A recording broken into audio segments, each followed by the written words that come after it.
தூத்துக்குடி மாவட்டம் கோவில்பட்டி காந்திநகர் பகுதியில் திங்கட்கிழமை காலை கருப்பசாமி சிறுவன் மாயமானதை தொடர்ந்து செவ்வாய்க்கிழமை காலையில் வீட்டின் அருகே உள்ள மொட்டை மாடியில் சடலமாக கிடைக்கப்பட்டார். குற்றவாளிகளை பிடிக்க எஸ்பி ஆர்டர் போட்ட நிலையில் சிறுவன் உயிரிழந்து 3 நாட்கள் ஆகியும் குற்றவாளிகளை பிடிக்கவில்லை. இதனைத் தொடர்ந்து திருநெல்வேலி, தூத்துக்குடி, கன்னியாகுமரி போன்ற மாவட்டங்களில் இருந்து மோப்பனாய் வரவழைக்கப்பட்டு குற்றவாளிகளை கண்டறியும் பணியும் தடயவியல் நிபுணர்களை கொண்டு தடயங்களை சேகரிக்கும் பணியும் நடைபெற்ற நிலையில் இன்று மதியம் 12 மணிக்குள் குற்றவாளிகளை கைது செய்ய வேண்டும்.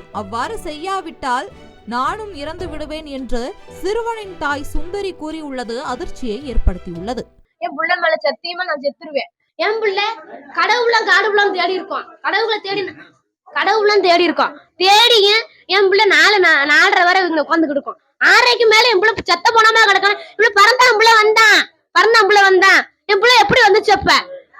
அப்ப திட்டம் போட்டு கொண்டு தூக்கி போட்டுருக்காங்க. எதுவும் செய்ய மாட்டாங்கன்னு நீதி வாங்கி கொடுங்க.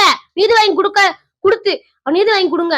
அவனை கொண்டவனே காலில் இருந்து போடுங்க. அவனை வெட்டி குறுகுறா போடணும். சரியா? செய்திகளை உடனுக்குடன் தெரிந்து கொள்ள உடனே சப்ஸ்கிரைப் பண்ணுங்க.